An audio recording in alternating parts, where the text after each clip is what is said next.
Amidst the rugged landscapes of Karamoja, a clarion call for change resonated as local professionals converged at the EPRC to address the pressing issues hindering educational progress in the region.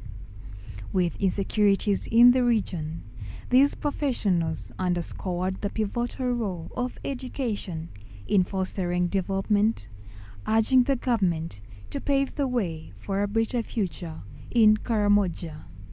Our crop must be cultivated as a business, as commercial purpose.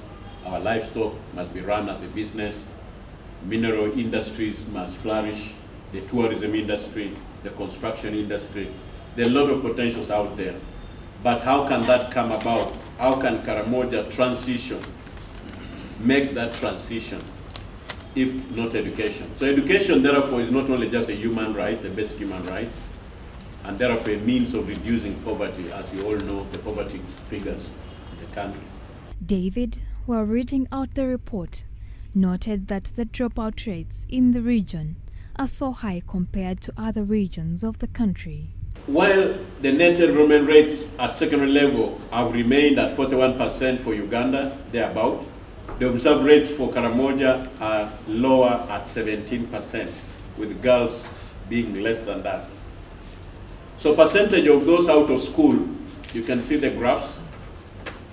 Apart from a beam district, which is 29% out of school-going children, the rest are in the 70s. Kabong, 72% are out of school. Karamoja in general average is 74. So Amudat is 75. Moroto 77.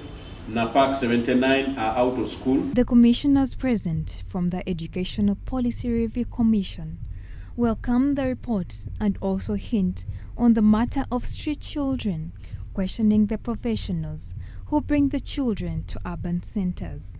For me now, as our commission is about education, let's concentrate. How do we quickly manufacture? I want to know, produce, convert them to get them educated, primary, secondary, and so on. How come that children from Karamoja find their way to the Kampala streets? And who is it that brings the children? Because I don't think somebody can really travel from Kalenga by themselves, those young children, to the streets. So you as a professionals, how do you help us to understand this whole concept of children on the streets, and how can we get the child out of the crowd but also off the street? The representatives from Karamoja called for representation from the commissioners, citing that Karamoja is a wealthy region, but with no educated people to make use of the resources. We need to reinstate the scholarships for the students in Karamoja. What we are doing right now, because we have equality and equity. Equality requires that you give everybody the same chance and opportunity. But equity requires that you go extra measures to equip those that are extremely underprivileged. For the rest of those Ugandans who originate from there to also feel at home elsewhere outside Karamoja.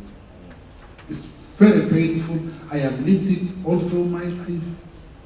Even in football meetings, somebody says, what does that Karamoja have to say? Really? You can imagine, really, 10% of Uganda, Karamoja is 10% of Uganda. And I can dare say it might actually be containing over 20 to 30% of the resources of Uganda, which are locked forever as potential. Why? Because the people who are there are behind. Can we unleash this potential for the sake of Uganda? Karamoja is one of the regions that tend to register poor performance of learners during national examinations.